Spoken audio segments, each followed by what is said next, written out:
मराठवाड्याचा इतिहास जाणणाऱ्याला स्वामी रामानंद तीर्थ यांची वेगळी ओळख करून देण्याची गरज नाही.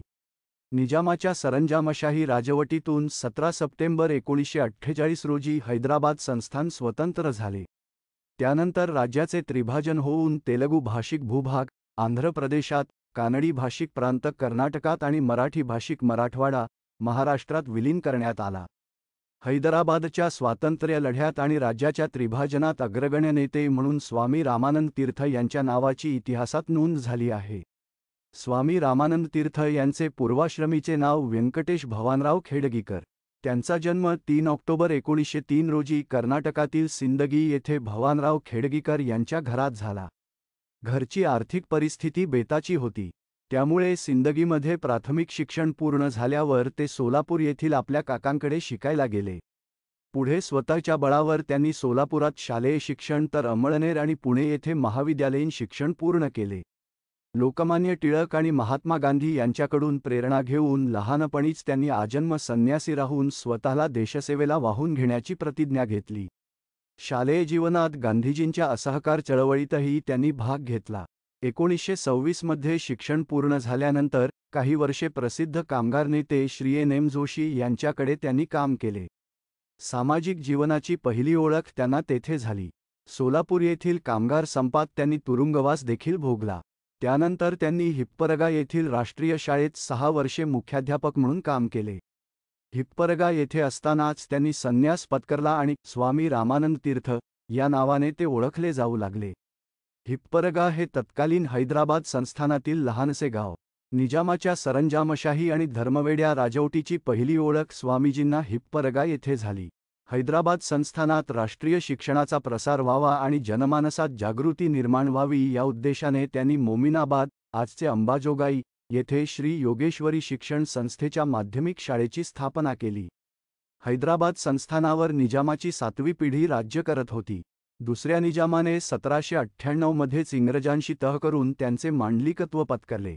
तहानुसार निजामाला आपले सैन्य बाळगण्यास मनाई होती, परंतु संस्थानातील अंतर्गत व्यवहार त्याच्याच हातात होते. 7वा निजाम मीर उस्मान अली 1911 साली गादीवर बसला.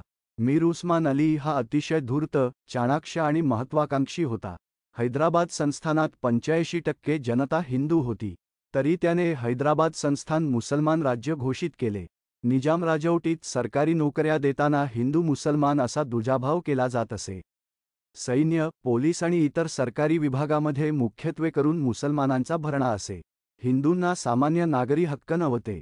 हिंदूंना त्यांच्या मातृभाषेत शिक्षण केवळ प्राथमिक शाळेपर्यंत उपलब्ध होते. पुढील शिक्षण केवळ उर्दूत उपलब्ध होते. सार्वजनिक सभा, संमेलने, बैठका, धार्मिक सोहळे, मिरवणुकी, खाजगी शाळा, ग्रंथालय, वर्तमानपत्र यांच्यावर निर्बंध होते. राजकीय जीवन. स्वामीजींच्या राजकीय जीवनाची खऱ्या अर्थाने सुरुवात 1938 साली झाली. मोमिनाबाद येथील आपले वास्तव्य संपवून स्वामीजी पूर्णवेळ राजकारणात उतरले. मी हैदराबाद राज्यातील जनतेच्या स्वातंत्र्यासाठी लढेन आणि त्यासाठी माझे सर्वस्व पणाला लावेन, अशी प्रतिज्ञा त्यांनी घेतली. त्याच सुमारास हैदराबाद संस्थानात स्वातंत्र्याचे वारे वाहू लागले होते. 1938 ते 1948 या दशकात हैदराबाद संस्थानात फार मोठ्या राजकीय घडामोडी घडल्या. स्वामीजींनी या चळवळीचे समर्थ नेतृत्व केले. तेलुगू, कानडी आणि मराठी भाषिक कार्यकर्त्यांना एकत्र घेऊन निजामाविरुद्ध राज्यव्यापी लढा त्यांनी उभा केला. स्वतः प्रत्यक्ष लढ्यात भाग घेऊन त्यांनी अनेक वेळा तुरुंगवास भोगला. नागरी हक्कांच्या मागण्यांसाठी 1937 मध्ये महाराष्ट्र परिषदेची स्थापना झाली.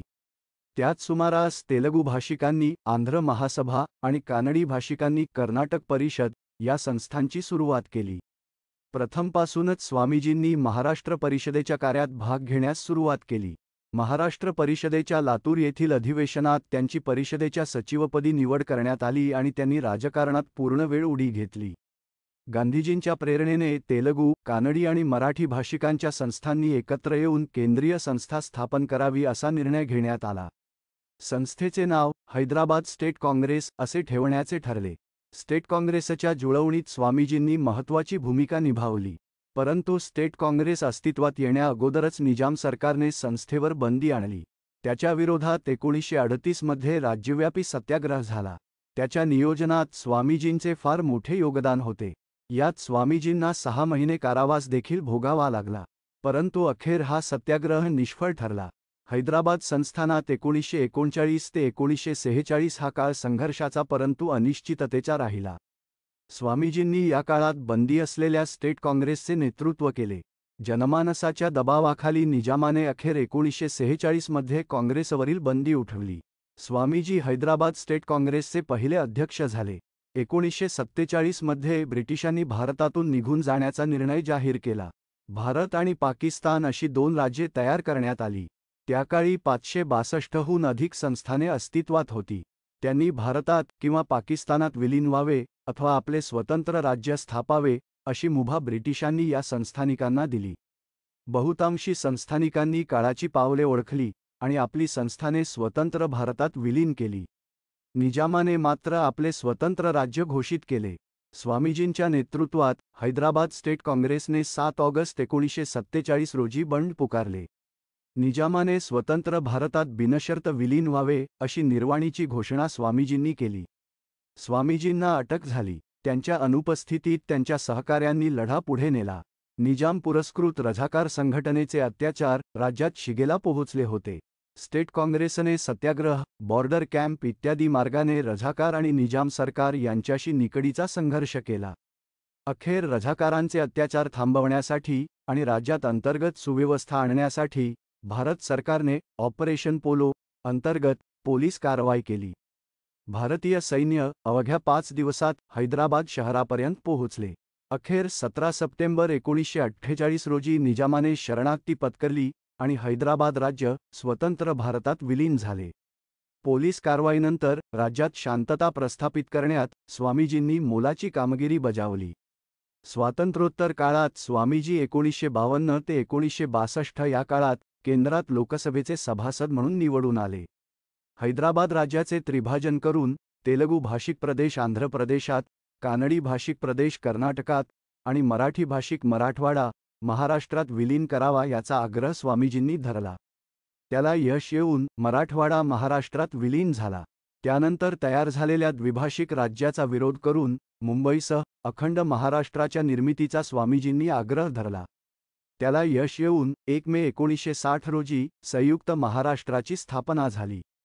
1962 मध्ये लोकसभेचा कार्यकाळ संपल्यानंतर स्वामीजींनी राजकारणातून संन्यास घेतला.